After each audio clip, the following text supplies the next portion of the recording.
Yep, live on Instagram, live on Facebook. Good. All right. So I am going to answer some questions. If I can find the question box, which usually, you know how I move stuff around? And it's like kind of annoying. It's okay. Let's see.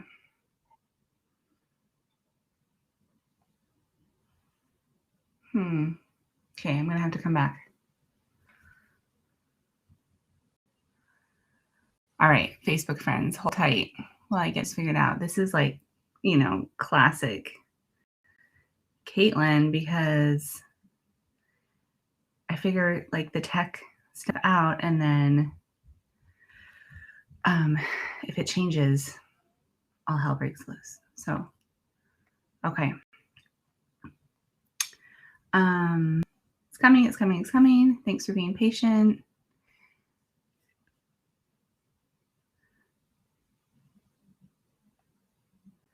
Here we go. All right. Getting these questions up so I can see them while I'm live. There they are. Great. Good, great, grand.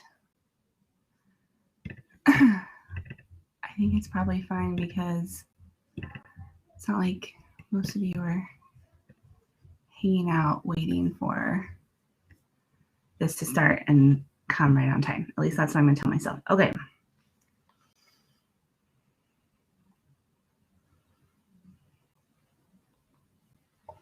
Okay, going back live.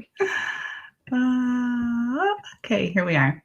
Hi, everybody. Okay, now it's different. That's weird. Okay, now here are the questions. Good. All right, so I'm going to answer the questions here. I'll be looking a little bit at Facebook, a little bit at Instagram. YouTube is also on there. I got so many questions. So the last time I did this, I think I got 3 questions. This time I got 15. So I will not have time today. I'm going to spend like 45 minutes hanging out with you all. So I won't have time to do all the questions. But with the ones that I do get to, I will give you everything I can. And let's just kind of get started. So hi, Whitney, Ally, Alpha Ally, Mental Health, hi. Carol, hi. Okay, I'm going to pull up the questions. Let's go to, okay, this is the first question that came in. Asked to speak in church. So I think you all have probably gathered by now, but I'm a member of the Church of Jesus Christ of Latter-day Saints. I'm LDS, Mormon. Those are all the same religion. And this questioner is also a member of that religion, being asked to speak to the congregation on mental health, 10 to 12 minutes. The one thing I need to get across, one thing, I don't know if I can like really say one specific thing. I know if it were me speaking and asked to speak on mental health, I know I would emphasize connection and de-isolation. It's just the post I put up yesterday, that we're all in this together. We can't be mentally healthy alone. The two do not work together. Isolation and mental wellness can't coexist. So I know I would be talking about that. I would be really, and under the umbrella of connection, I would be emphasizing seeking out any kind of support, whether it's professional or formal or informal, or a group, a 12-step support group, a therapy group, a processing group, a psychoeducation group, a forum online, something in person, and then of course one-on-one therapy, couples therapy, coaching, just self-help books, courses. There's so many options now. I would be emphasizing connection and looking to destigmatize seeking out support, formal paid support, in addition to the informal free or formal free support. I hope that's helpful too. Long distance relationship tips. My anxiety gets so triggered even though we are great. I don't want to be needy. Okay, I'm going to go backwards in this question. How come you don't want to be needy. This is kind of like the journaling exercise part of this. Like, what does needy mean? And what does it mean about you? If you perceive yourself as needy, or if your significant other perceives you as needy, or anyone perceives you as needy, we're all needy. There's so many words, especially around emotional and mental health, that have been become loaded. But if we just look at the definition, you're needy, you have needs, you're human, you know? And if you're feeling anxious, then there are, Davy, I'm in my office on a meeting, babe. Stop yelling for me, please. 8-year-olds. Anxiety gets so triggered. So if you're feeling anxious, you're going to have needs to soothe that anxiety. And there are, like, I can think of half a dozen ways right now to soothe anxiety that include, but are definitely not limited to, reaching out to your partner here. I think that's what you're getting at, is that you're so triggered in this anxiety and don't want to be needy. I think what you're saying is you don't want to reach out to him or her over and over again and rely on this person to soothe the trigger, which I think is a fair goal. You know, I think it's like more than fair to want to have more than one person to rely on, or more than one place to go when things are feeling really anxious. So how else do you soothe your anxiety? And and again, maybe journaling, kind of digging deeper, what is the anxiety really about? Like, you said my anxiety gets so triggered, which has me thinking that anxiety is maybe like a go-to coping mechanism for you. Are you really worried about this person or this distance or this relationship? I don't think you are, because you said, even though we are great.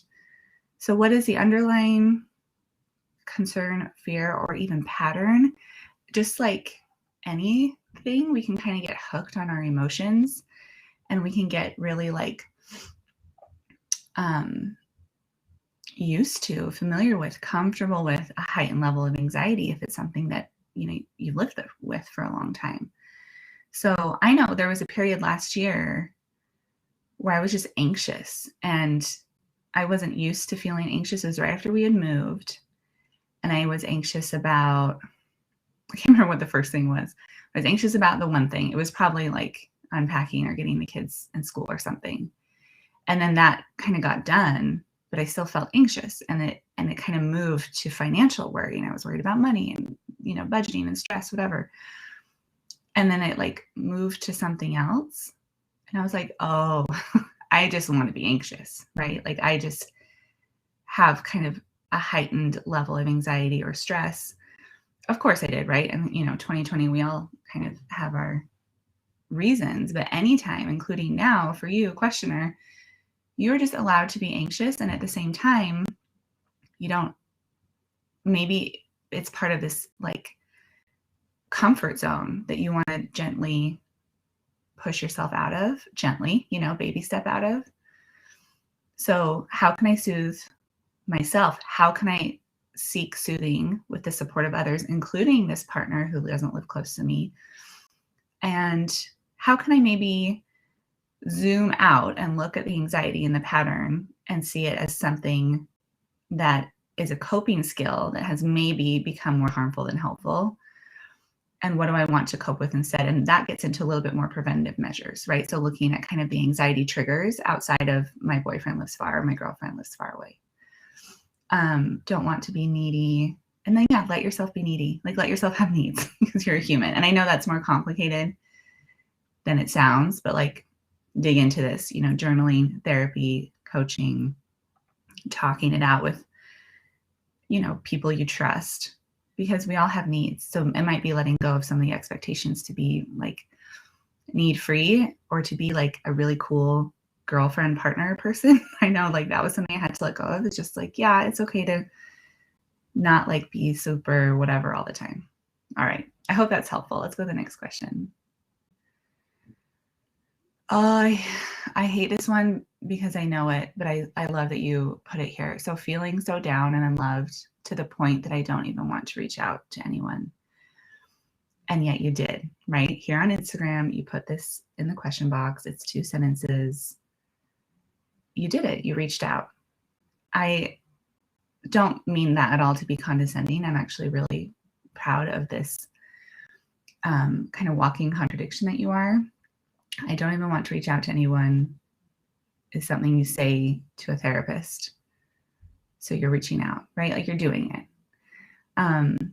Feeling so down and unloved is pretty horrifying. I know for me, and I think I have an advantage in just being, you know, having the job that I have and having the information in my brain that I have. Because I just know in kind of every way, like an academic way, professional way, a therapeutic way, a mental health way, but then a personal way, a spiritual way, like I have all of these different realities, you know, layers to this reality that I know feeling so down and unloved is not based in truth, and it's not how I'm destined to live my life. In other words, I know it's temporary. And so that for me, and I hope for you, helps drum up like a little bit of energy to do the next right thing, which lately, the last few years, when I felt really low like that, I was just like, yeah, no, I just need help, you know? And so the help is either getting into therapy, getting medication, or like bawling my eyes out in Marco Polo to my friends who live, you know, all over the world, but just, or my sister, and getting like, just really getting help. You're already doing that here. And I think when we think about getting help, it's like, you know, I have to like go every week. How long will it take? It's going to be a year, whatever. And yeah, you know, that might be it. But also, if we break it down, it's just these little baby steps, like just like what you did by typing here in this question box. The next baby step might be to like email a therapist, or if you have a therapist already, send what you sent to me to that therapist. Or maybe it's been a couple of years since you saw this therapist and you want to email and say, I'm feeling so down and unloved. Can I get on your schedule? You know, it's just like these baby steps. Maybe saying to someone who can support you, I need help finding a therapist. Will you do the search for me? Because when we zoom out in this situation, it's really overwhelming. But if you zoom in these little baby steps, it's really essentially just doing what you did here. Okay, I feel for you. I want to like scoop you up and kind of shake your brain and rewire things and, you know, do pro bono therapy with you forever, which I'm not going to do, but any of those things. But it's really hard. Just know that I'm thinking about you. Okay, this next question I like very much. I mean, I hate all of these. I love that you guys come here and feel like you can ask these questions. It's an honor and a privilege of a lifetime to be trusted with people's real lives and stories.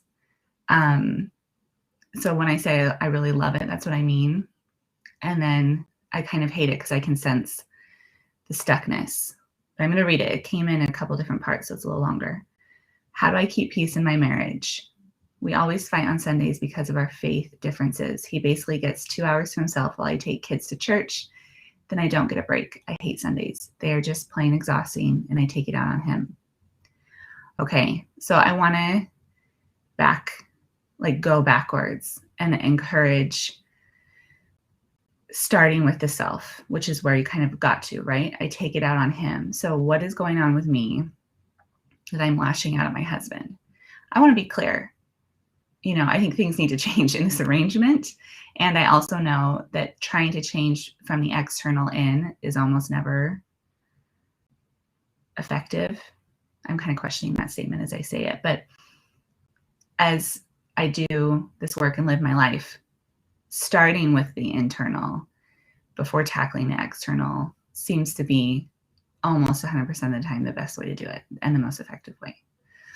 So I take it out on him, and then there's this like sad face emoji. So you're sad, you're angry at him, angry at yourself, angry at the situation. You know, you can't control what you believe, I guess. I mean, you can. Let's say what you for sure can't. You can't control what he believes or his faith. You can't control the differences between your faith and his faith. And you can't control whether or not he goes to church with you, right? So feeling out of control, feeling angry at the situation, feeling angry about being out of control, feeling sad, and then feeling exhausted, feeling hate. Let's see, feeling the tension from fighting. It sounds like some resentment for sure, some maybe like jealousy. Okay, and then moving back up, never get a break. He gets 2 hours. So the comparison, he gets 2 hours to himself while I take kids to church. We always fight on Sundays. So I want to start with just I'll just like really back up. As I do these coaching lives, you know, you guys can tell I'm trying to get to as many questions as I can, but obviously also I want to do these like as much justice as possible. My hope is that if you're asking these questions and you hang out here with me on Instagram, you have kind of this basic foundation of trusting that I have compassion, understanding, empathy for all of these different situations. And I know, and I've been told, you know, by clients, and I know this about myself, that I'll get excited about the solution or excited about creating some change, some different narratives in your head, poking holes in faulty core beliefs. Like I'll get really excited about the helping part and sometimes skip over the soft meeting you where you are compassion part. And not often does that happen in sessions, but it can happen in these kind of coaching settings where I'm just kind of like, I got to give them what I can. I want to give them the takeaways, the concrete action steps, but you need compassion, right? So I really, as I offer some feedback here and some direction, I want to just like make it as clear as I can, as also, you know, as quickly as I can, that this is not your fault. This is a normal, appropriate development given the evolution of you as an individual, your husband as an individual, and your marriage as a third entity. And then even by extension, as a fourth entity, your family life, right? All of these things are constantly changing. You said kids, right? So more than one kid as an individual, working, growing, changing every single day. So you have 4 individuals plus the marriage, plus the family, plus all the, you know, mother, kid, father, kid relationships. Like there's so much moving. So as all of that is moving, all those parts are shifting, things are going to evolve. And it sounds like what has evolved is this pattern, this almost like relational habit where every Sunday there's a fight, every Sunday there's resentment, every Sunday is probably really triggering for both of you because of the faith differences. So he's the one who's staying home. So maybe he's having like a faith crisis or transitioning away from the faith. And that is not an easy process. I'm sure you understand that. You have a front row seat to it, but it's really, really hard. And so every Sunday, I'm guessing he's like really confronted with that. And then you're confronted kind of by proxy. It's almost like vicarious trauma. And that may be like too strong of a term for it, not quite the right metaphor, but there's some vicarious something, right? Where you love this person, you care about him, you have built a life with him. I'm pretty sure like you want to stay in this life with him. You want to stay married to him. You care. He's the father of your children. And you see him suffering. I'm getting probably certainly on Sundays, but I'm pretty sure like all the time in one way or another because of this huge like faith crisis. And maybe he doesn't show you the suffering. Maybe the suffering is complete. Maybe the transition is over and you're just processing all the suffering that you've witnessed over the last months, years, whatever, this has been building up for however long. And we're just talking about this one area of your life. When we start to talk about the past months and years, I immediately start to think about all the other traumas, vicarious traumas, societal, global traumas, right? So there's just a lot going on. And it seems like it all comes out on Sundays. And the story that you're telling me, the story in your head, we always fight on Sundays because of our faith differences.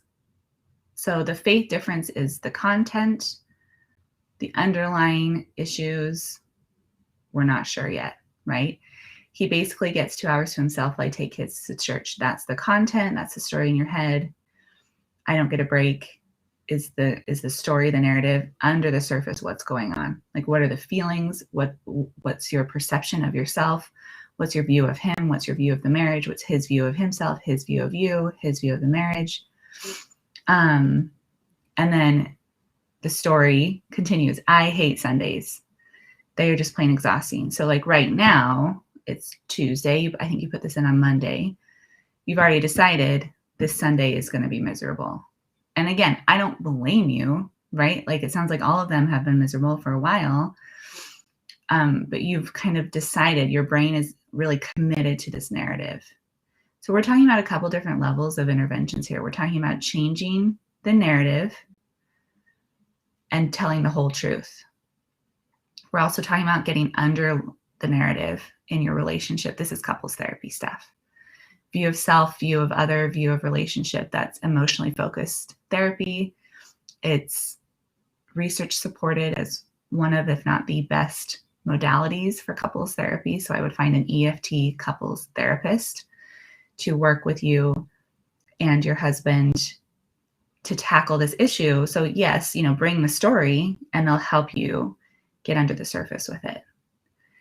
And then, so changing the narrative in your own head, couples therapy to get under the surface. And then we're talking about boundaries work because there's resentment here. You don't have to wait for all of this emotional stuff under the surface to be sorted out to get a break, right? And from the outside, it seems pretty clear. Well, you go to church for 2 hours and have the kids, and then he takes the kids for 2 hours. Maybe he goes, to the park, or he's just like in charge of them while you do whatever you want at home, or you go do something by yourself. There's it feels really simple, from the outside, but at the same time, I know it's not simple for you because you're in this pattern narrative stuckness. And to get really unstuck takes a combination of things. But again, let's start with the internal. What can be controlled and influenced on your end? You can get clear on the story and tell yourself the whole truth. And the whole truth, and I don't know, okay, but this is an example. It might sound like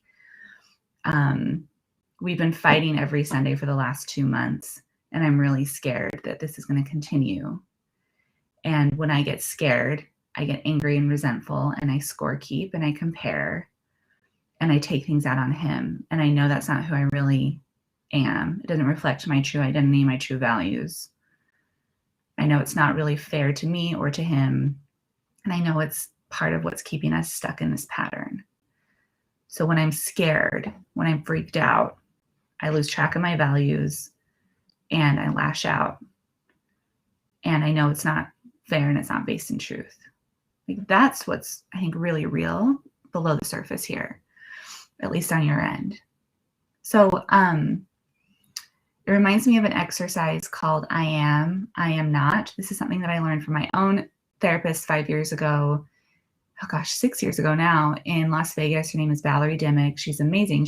I think she created this exercise. I could be wrong, but I learned it from her and then I tweaked it and made it my own and put it in my true self-care toolbox. So that might be a good place to start, to just get clear on who I am and who I am not. And then the values identifier, if you don't have access to that, I think you do, but just in case you don't, shoot me a DM and it's a free exercise I created. I'll send that to you too. That's another piece of identity work, is getting clear on your values. So that's what you can control. And then get a couples therapist. You can offload this, like outsource this stuff. Go into couples therapy and let's unpack this pattern. You guys have been through a lot with this faith transition stuff. You have children together. I mean, you just need help, right? Everyone needs help sometimes. Okay. How to let go of perfectionism. So to let go of something and have nothing to grab onto is really unmooring and scary, and means that we're much less likely to let go. So whether it's perfectionism or like even like an addiction, or like watching TV late at night, or emotional eating, or anything that helps you, right? Perfectionism is doing something for you, and to ask yourself to just let go of it without acknowledging that it's useful to some extent, and having a really clear outline, plan, and accountability around what you're going to grab hold of, is setting yourself up for constant failure with perfectionism, which is going to reinforce the shame that comes with perfectionism. So what are you going to do instead of aim for perfectionism? Like, what are you aiming for? Instead of, another way to put it, running away from perfectionism, what are you running toward? So start there. Let's see. Navigating changes in my faith is so hard. It is so hard. I don't think it's a secret that I'm in my own boat, that's like that, navigating changes in my faith. I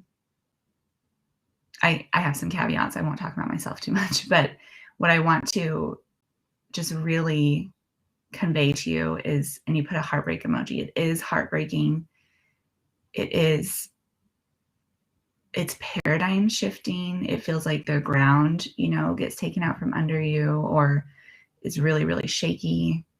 What I would like really recommend, this has helped me so much, again, just kind of in my own version of this, if you haven't already, is finding support, finding people who understand the overlap, the Venn diagram of what your faith has been, and that you're questioning or not questioning, navigating changes, right? So the overlap, those people in the middle.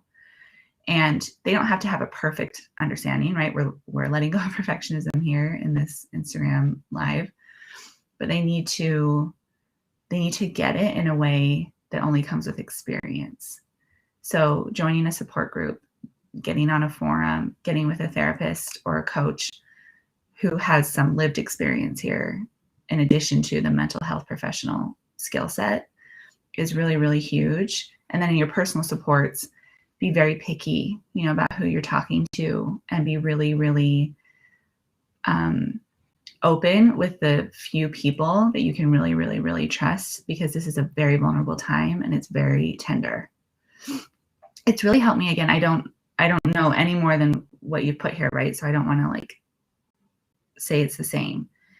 But I spoke, I think last fall, I can't remember when I spoke about it, about just embracing this identity as a progressive Mormon.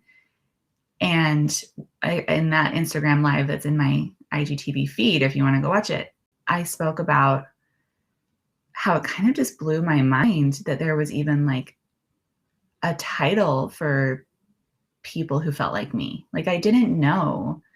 It really felt like all or nothing, right? In Mormonism, like either I'm kind of like in and pretend I'm all in, or I leave. But when I found this movement of progressive Mormonism that's been around for decades, right? But I just didn't know about it. When I found it and had that label to put to things, and then could search those hashtags or search online, and I found like magazines and websites and blogs and people, all over the spectrum of progressive Mormonism, but that I could really relate to on this core level. And that de-isolation just was so helpful and healing. So I want that for you. So get de-isolated if you're not already, and then connect as much as you can. You're doing it here, right? Putting this comment in the question thing. I'm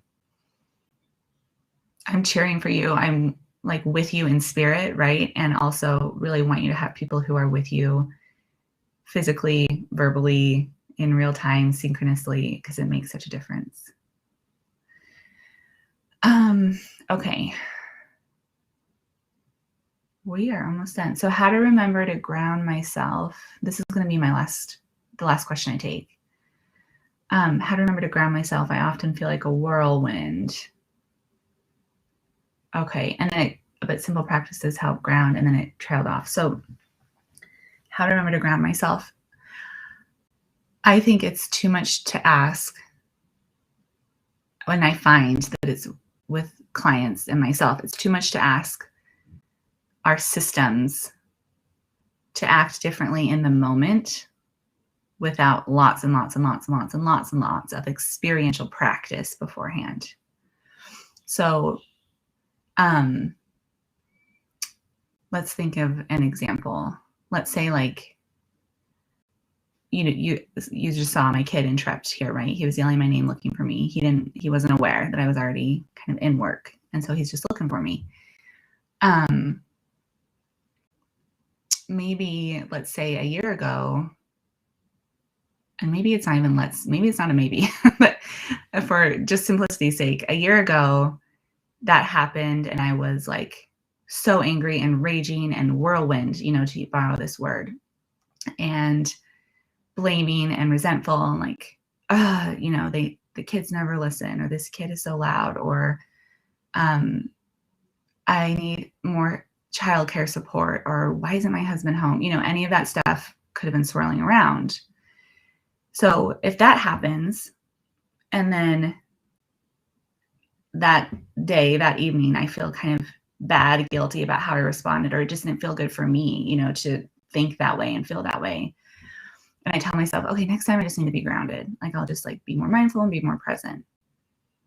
10 times out of 10, I'm going to yell the next time because I'm skipping a huge process.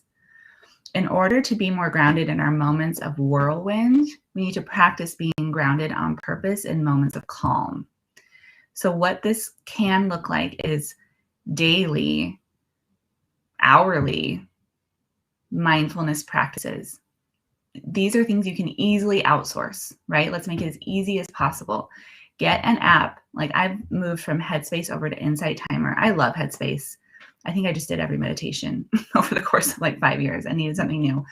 So I moved over to Insight, and they have meditations, but they also have like mindful eating, mindful movement. And I think Headspace is too, but there's any app that works for you, and just make this your project. Like I am becoming more grounded, not just in these moments of whirlwind, but in my entire life.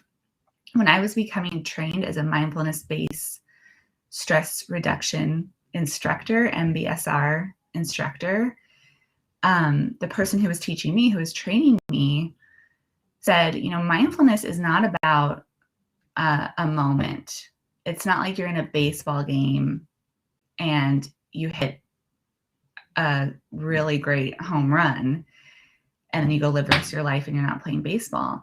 Mindfulness is not a performance or a one-off experience. Mindfulness is a way of being. It's a way of life. It's a way of approaching every experience, every moment. And for me, that really helped. When he said that, I was like, oh, this isn't just like something I just do every once in a while, or something that I just like a tool I deliberately pull out for moments of crisis. It's a way of being. It is retraining my brain, body, heart, soul, and reconnecting with what comes naturally to all of us, which is a mindful presence. If you look at children, babies, they are mindful. Like they're not all like bouncing around in their heads. They're not floating off into space. They are mindful. And of course, depending on the kid and the age, it starts to shift, but we're all born paying attention to the present moment. And then as our brains develop and get more skilled, but then also as we get socialized and trained to be maybe worried or anxious or depressed or sad or self-conscious or shame-based or whatever, we start to lose a hold of the skill. So we're just reclaiming the skill and coming back to the way we're meant to be grounded. So how to remember to be grounded is not quite the question. I think the question to ask, the thing to aim for, is how do I become more grounded? Not to try to remember, because that's cognitive, but a way of being is experiential and emotional and physical. It's psychosomatic.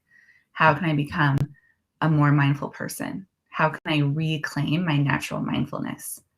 And the discipline and the discomfort comes in with, like anything, like, oh, I'm getting a certificate in a yoga instructing, right? That's like a really intense 12, 18-week thing. And it's kind of all I do, or it dominates my schedule. It's like, what I live and breathe for that few months. And then I'm a yoga instructor, right? And I'm certified. And yeah, I keep it up and I have trainings, but the hard discipline, concentrated work period is over. That's how it can be with groundedness, with mindfulness. If you view, like, it's August, right? So maybe for the rest of this year, between now and let's say Christmas, this is your project. It's like a semester. Like I am getting a certificate in mindfulness this semester. And what that means is that every day, 4 times a day, when this alarm goes off or a reminder goes off, I am practicing mindfulness, and I'm going to rotate through mindfulness meditation, mindful eating, mindful movement, and I don't know, something else. And I'm going to do that, maybe mindful entertainment, like watching TV and getting lost in the show, right? And I'm going to move through that and practice. And by the end of this semester, I'm going to be really well practiced and really grounded and very much more mindfully based. Like I will exist as a mindful person in a way that I didn't before now. So it's a project and it becomes a way of being. Okay. I'm curious how that goes. If you take me up on that idea, please keep me posted. Okay. The other questions are about therapy versus coaching, insurance versus out of pocket. And then questions about the story I posted last night about going back to therapy. So I'm going to direct the first question, therapy versus coaching, to, I've done at least one IGTV video on therapy and coaching. So go there and watch that. And then I will talk about my own search for a therapist later this week in a blog post and in my newsletter. So look for that. And if you're not already on my email list, please get on it. It's linked in my bio. I think that's everything, everyone. Okay. Some people saying hi to each other. Thanks for hanging out. I couldn't see who was here because the question box was blocking everyone, but looks like we had some fun people. Hi. Thanks for hanging out. You all are so fun. Facebook, I love you too. It's just not like where I'm most comfortable, but thanks for being here, Facebook. YouTube, if anyone's there. It's so fun to have you. Let's see if there are any other like last minute questions that came in. No. Okay. All right. I'll be here every Tuesday for the foreseeable future doing this coaching Q&A. So bring your questions on Mondays and I'll answer them on Tuesdays. Have a great rest of your days, and I'll see you all in here again soon. Bye, everybody. All right, Facebook and YouTube.